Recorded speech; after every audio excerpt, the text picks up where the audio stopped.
Welcome to my channel नाज का अंदाज। लेट्स रिव्यू दोबारा की इस किस्त में आपने देखा कि माहिर बैठा है परेशान सा, क्योंकि मेहरू के बेटे ने उसे अपने घर से निकल जाने का कहा है और अब वो सोच रहा है मेहरू की ज़िंदगी से निकल जाने का। दूसरी तरफ उसकी माँ उसको कॉल करती है और कहती है कि हम पार्क में मिलेंगे, मैं और तुम्हारा बाप तुमसे। वो परेशान सा लेटा हुआ है क्योंकि उसके दोस्त ने उसको धमकी दे दी है कि अगर काम नहीं करोगे तो घर से निकल जाओ। दूसरी तरफ पुप्पो ने अपने देवर इब्तिसाम को कनाडा से बुला लिया है मेहरू से शादी करने के लिए, और वो अपनी चाल चलना चाहती है अब इस जायदाद पर कब्जे के लिए। वो एक बूढ़ा सा शख्स है मगर वो उसको जवान करके पेश कर रही है। पार्क में मिलता है मेहरू अपनी माँ और बाप से। उसके माँ बाप यहाँ भी लड़ रहे हैं, एक दूसरे को ब्लेम कर रहे हैं माहिर की सही परवरिश ना करने पर। माहिर आके उनको देखता है और बहुत ही खुश होता है और कहता है कि मेरा बस चले तो मैं आप दोनों को कहीं ना जाने दूं और अपने पास रख लूं। उसकी माँ उसको कहती है कि तुम मिसेस हदायतुल्ला से सारे ताल्लुकात तोड़ दो। और वो कहता है कि आपको क्या परेशानी है। वो कहती है कि तुम उससे शादी करोगे क्या। वो कुछ नहीं कहता, चुप रहता है। वो कहता है अगर तुम ऐसा करोगी तो तुम हमसे ताल्लुक़ रखना का सोचना भी नहीं, क्योंकि तुम जो है हमारी ज़िंदगी से निकल जाना। वो कहते हैं तुम आप दोनों ने मुझे पहले ही अपनी ज़िंदगी से निकाल दिया है।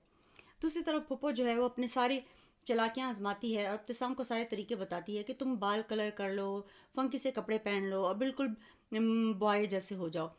जो इब्तिसाम है वो शॉपिंग करने के लिए बाहर निकलता है अपने न्यू कपड़े ख़रीदने के लिए। जो डॉक्टर साहिबा है वो देख रही हैं माहिर को। जी हाँ, माहिर का हो गया है एक्सीडेंट और माहिर बहुत ज़्यादा परेशान है और लेटा हुआ है क्योंकि उसको सख्त चोटें आई हैं।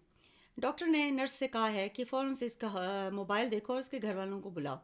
नर्स जो है वो उसके मोबाइल से कॉल करती है और उसके दोस्त को कॉल करती है।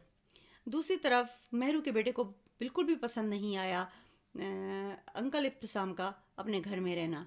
लेकिन मन्नाल वो तो बेचारी स्वीट सी बच्ची है, वो तो जिसको भी देखती है वो उसकी साइड लेती है। अब वो कहती है कि फूफो नाराज़ हो जाएंगी अगर तुमने अंकल को कुछ कहा। इब्तिसाम जो है वो मेहरू से पूछता है कि आपकी क्या रूटीन है।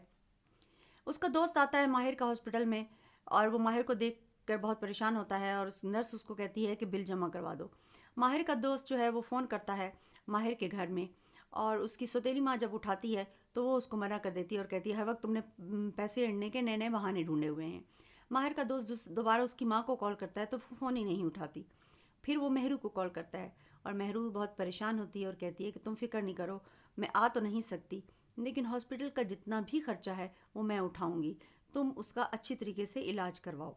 दूसरे दिन सुबह जो है इब्तिसाम उसके साथ जॉगिंग करने जाता है, लेकिन वो तो जॉगिंग कर ही नहीं सकता। वो हाँफता काँपता जो है वो एक जगह बैठ जाता है और सोचता है कि अगर मेरी इस लड़की से शादी हो गई तो ये तो मुझे भगा भगा के मार देगी। मैं तो जॉगिंग भी नहीं कर सकता और मुझे तो सांस फूल गई है।